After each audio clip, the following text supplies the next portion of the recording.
स्वाम काष्ठा मदनोपेते धर्मः कम शरणं गतः।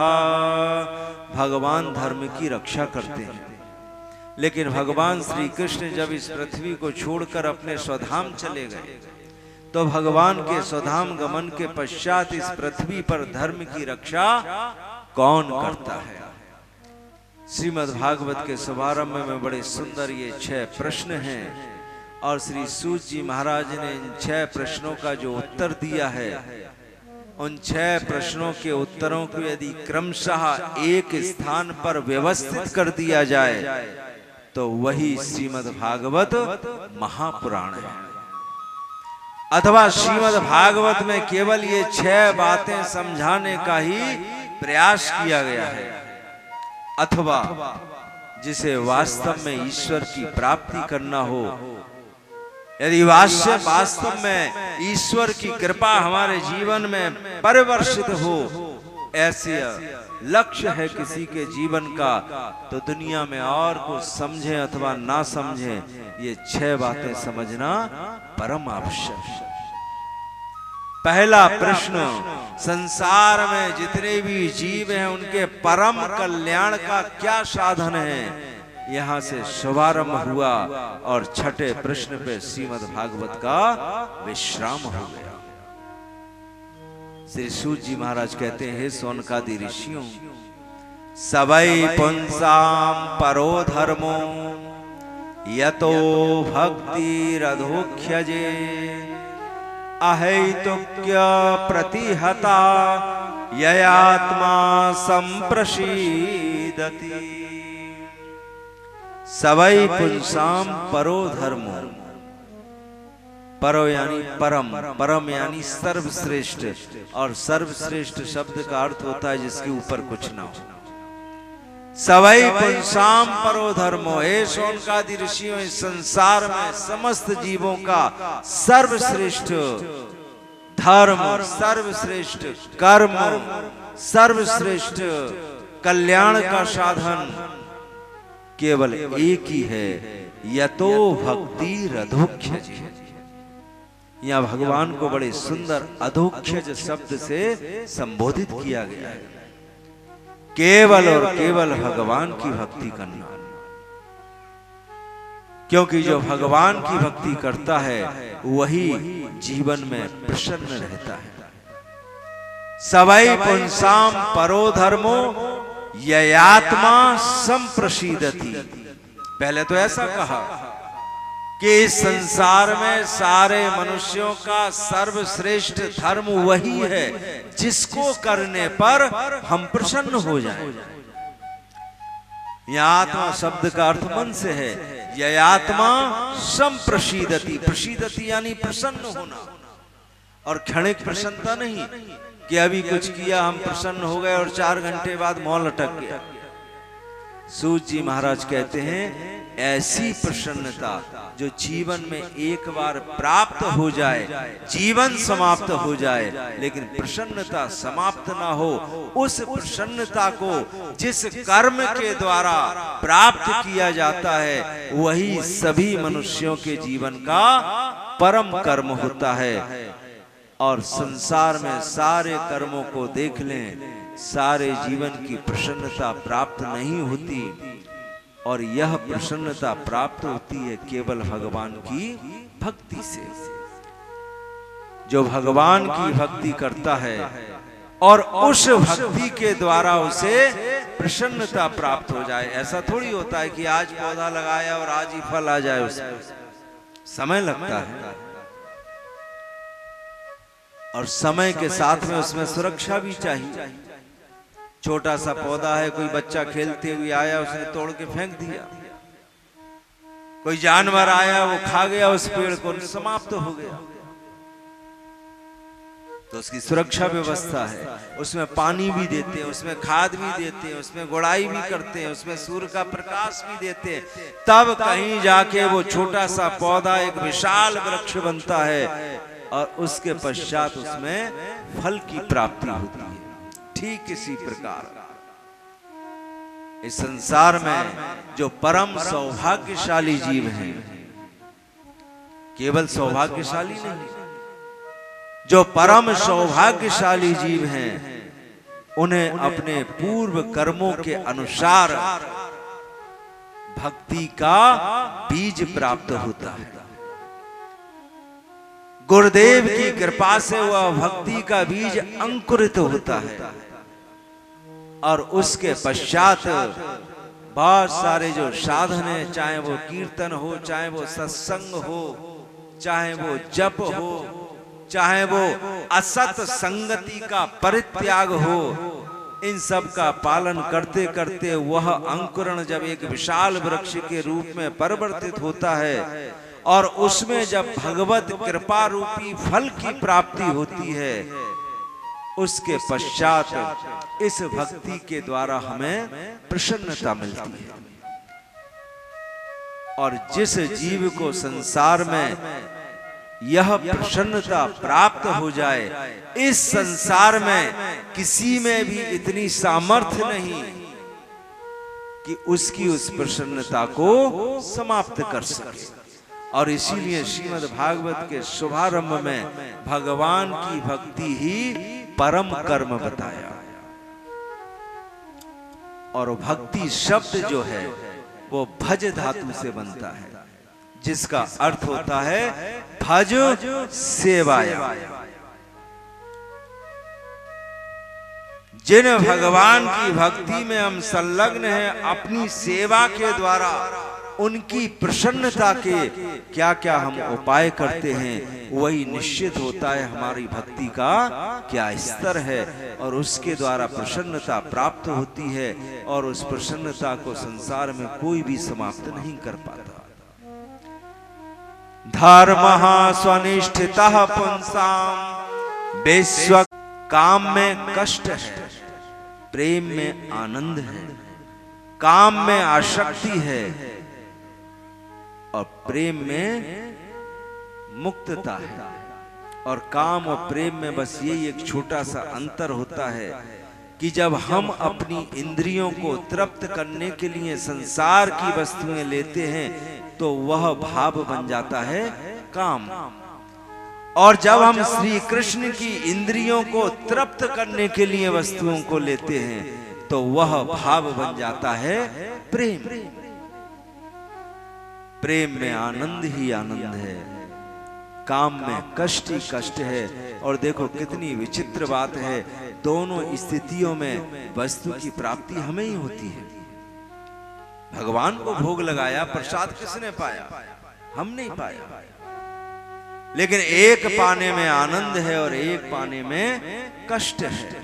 संसिद्धि हरितोषणम, जिसके मन की रुचि के विषय भगवान हो जाएं, उसके जीवन में प्रेम होता है।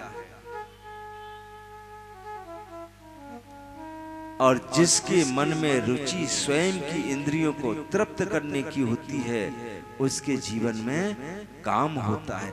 आत्मेंद्रिय प्रीति इच्छा तारे बलि काम, कृष्ण इंद्रिय प्रीति इच्छा धरे प्रेम नाम।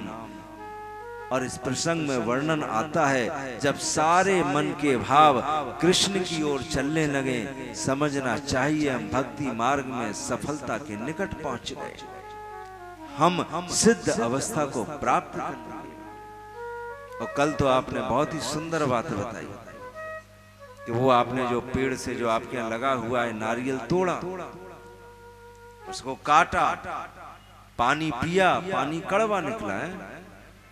तो कड़वा निकलते ही आपके मन में ये नहीं आया कि इस फल में कोई कमी है या इसमें कीड़ा लग गया या इसके और भी फल मीठे होंगे, कड़वे नहीं होंगे। एक ही भाव आया कि आज पता नहीं क्या हो गया, तोड़ा, काटा और पी लिया, कान्हा जी को भोग नहीं लगाया। और फिर आपने बताया दूसरा फल तोड़ा, भोग लगाया तो वो मीठा था। संसिद्धि हरितोषणम, बस यही भक्ति मार्ग की सफलता है।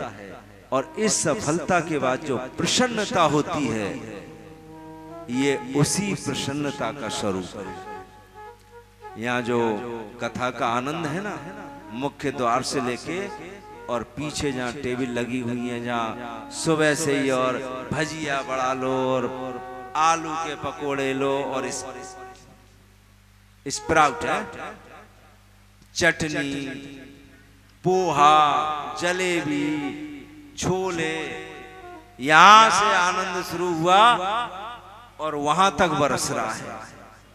ये इसी प्रसन्नता का प्रतीक है और ये बहुत सुंदर बात है। आगे कथा क्रम में भगवान के 24 अवतारों के केवल नाम बताए गए। और देखो, जिंदगी में बहुत सारी छोटी मोटी समस्याएं लगी रहती हैं।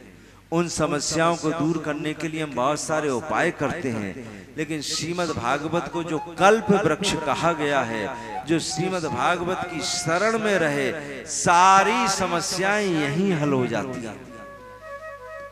भगवान ने जो 24 अवतार लिए हैं, उन 24 अवतारों के जो नाम हैं, यदि इस संसार का कोई मनुष्य जन्म गुह्यम भगवतो या एतत् प्रयतो न रहा, सायं प्रातः गृणन भक्त्या दुख ग्रामाद विमुच्यते। कुछ भी जिंदगी में करने की जरूरत नहीं, प्रातः काल 2 मिनट में भगवान के 24 अवतारों के नामों का स्मरण कर लें, सायंकाल भगवान के 24 अवतारों का स्मरण कर लें, हमारे जीवन के जितने भी दुखों की पोटली है वो सारी की सारी विमुच्यते यानी दूर हो जाती है। और इसीलिए भगवान के नाम की बड़ी सुंदर महिमा है। श्रीमद् भागवत का जो क्रम है, वेदव्यास जी, व्यास जी का नाम वेदव्यास इसलिए पड़ा क्योंकि पहले वेद एक था, फिर वेद त्रयी हुआ, फिर उसमें चौथा भाग जोड़ा गया और ये विभाजन व्यास जी ने किया, इसलिए उनका नाम वेदव्यास हुआ। सारे पुराणों की रचना कर दी। एक इतना बड़ा शास्त्र जिसे महाभारत कहते हैं, उसकी रचना कर दी, जिसमें गीता रूपी रत्न की प्राप्ति हुई है। और इतने सारे शास्त्रों की रचना करने के बाद भी उदास बैठे हुए हैं, प्रसन्न नहीं है। नारद जी आए तो आज व्यास जी देवर्षि नारद जी से प्रसन्नता का उपाय पूछते हैं। तो नारद जी ने अपने पिछले जन्म की बात बताते हुए कहा कि कुछ भी कर लो और कुछ भी उपलब्धि प्राप्त कर लो, हे व्यास जी, यदि प्रसन्न रहना है तो फिर एक ही उपाय है, कृष्ण चरित्र। आपने जितने भी शास्त्र लिखे, जितने भी पुराण लिखे, उनमें एक भी ऐसा शास्त्र नहीं जिसमें विशुद्ध कृष्ण चर्चा हो, और इसीलिए आप उदास हैं। अब एक ऐसे शास्त्र की रचना करो जिसमें संपूर्ण कृष्ण चरित्र हो, मेरा विश्वास है आपकी उदासी दूर हो जाएगी। देवर्षि नारद जी के परामर्श से वेदव्यास जी ने परम हंसों की संहिता श्रीमद् भागवत की रचना की और अपने पुत्र श्री सुखदेव स्वामी को श्रवण कराया। और श्रीमद् भागवत का जो वैशिष्ट है, जब श्री सुखदेव स्वामी का प्राकट्य हुआ तो सुखदेव स्वामी निर्गुण निराकार ब्रह्म की उपासना में संलग्न थे। और इसीलिए जब इनका प्राकट्य हुआ, अपने पिता के आश्रम को छोड़कर वन की ओर प्रस्थान किया, समाधिस्थ हुए और ब्रह्म के आनंद में डूब गए। निर्गुण निराकार ब्रह्म। वेदव्यास जी ने भगवान की ब्रज वृंदावन की लीलाओं में जो भगवान की बड़ी सुंदर गौचारण लीला है, भगवान की जो बड़ी सुंदर झांकी का दर्शन है, जब श्री सुखदेव स्वामी को कराया तो उसमें उन्हें इतना आनंद प्राप्त हुआ, ब्रह्मानंद छोड़कर और कृष्ण लीला का आनंद लेने के लिए पुनः पिता के आश्रम पर आ गए। संपूर्ण श्रीमद् भागवत श्रवण की। वरहा पीडम नटवर वपुः कर्णयो कर्णिकारम् बेप्रदवासः। ये जो भगवान की गौचारण लीला का बड़ा सुंदर दृश्य है। ब्रह्म की समाधि टूट गई, बोले किसका वर्णन है और सुनाओ। तो कहा आपके पिताजी ने ही लिखा है, उनके पास जाओ और पूरा सुनो। तो निर्गुण निराकार ब्रह्म के उपासक श्री सुखदेव स्वामी कृष्ण लीला का आनंद लेने के लिए पिता के आश्रम पे आए। संपूर्ण कृष्ण चरित्र श्रीमद् भागवत श्रवण किया और गंगा के किनारे श्री परीक्षित जी महाराज को श्रवण कराया। वहां श्री सूत जी महाराज भी बैठे हुए थे। उन्होंने संपूर्ण भागवत कथा श्रवण की और इसी कथा को वो शौनकादि ऋषियों को नैमिषारण्य में सुना रहे हैं। इसी कथा को गोकर्ण जी महाराज ने धुंधकारी को श्रवण कराया और अपने जीवन में कृष्ण प्राप्ति और आनंद के लिए हम सब भी इसी कथा को निरंतर सुनते रहते हैं। श्री सूत जी महाराज कहते हैं, हे शौनकादि ऋषियों, अब मैं तुम्हें परीक्षित जी महाराज के जन्म की कथा सुनाता हूं। ऋषियों ने कहा कि जब आपने निश्चित कर दिया कि कृष्ण कथा से ही जीवन का कल्याण है, तो आप कृष्ण कथा श्रवण करें। परीक्षित तो एक राजा हुए हैं, राजा की कथा सुन के क्या करेंगे। तो श्री सूत जी महाराज कहते हैं, वक्ष्ये कृष्ण कथोदयम। शौनकादि ऋषियों, यदि परीक्षित जी महाराज के जन्म की कथा सुनोगे तो तुम्हें बहुत सारी कृष्ण कथाएं सुनने का अवसर प्राप्त होगा। सब प्रसन्न हो गए, कृष्ण कथा सुनने को मिलेगी तो सुनाओ। और देखो श्री सूत जी महाराज ने प्रारंभ कहां से किया? युद्ध से, महाभारत युद्ध के अंतिम भाग से। अर्थात युद्ध के प्रसंग में भी कृष्ण कथा सुनने को मिल जाए तो वह श्रेष्ठ है। महाभारत युद्ध का वर्णन किया। भीमसेन जी की गदा के प्रहार से दुर्योधन की जंघा टूटी। अश्वत्थामा मित्र है, कोई ऐसा काम करूं कि मेरा मित्र दुर्योधन प्रसन्न हो जाए, तो द्रौपदी के जो छोटे छोटे बच्चे हैं उन बच्चों के सिर काट दिए और लाके दुर्योधन को दे दिए। दुर्योधन दुष्ट है, पर ये जो जघन्य अपराध अश्वत्थामा ने किया, दुर्योधन को अधिक प्रसन्नता नहीं हुई। अर्जुन ने संकल्प किया है कि जिसने ये जघन्य अपराध किया है उसे दंड दूंगा। द्वारकानाथ प्रभु खड़े हुए हैं, कहते मैं जानता हूं किसने किया, चलो लेके चलता हूं। रथ चलाते हैं भगवान, बैठे हुए हैं अर्जुन, और अश्वत्थामा के पास में जाके रथ को रोक दिया। कहते हैं यही है, इसने मारा है, जाओ क्या दंड देना है दो। लेकिन अर्जुन की हिम्मत नहीं हुई अश्वत्थामा को दंड देने की, क्योंकि गुरु पुत्र है।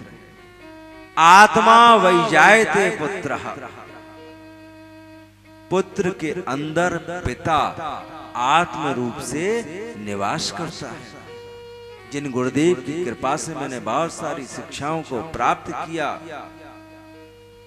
वह गुरुदेव निश्चित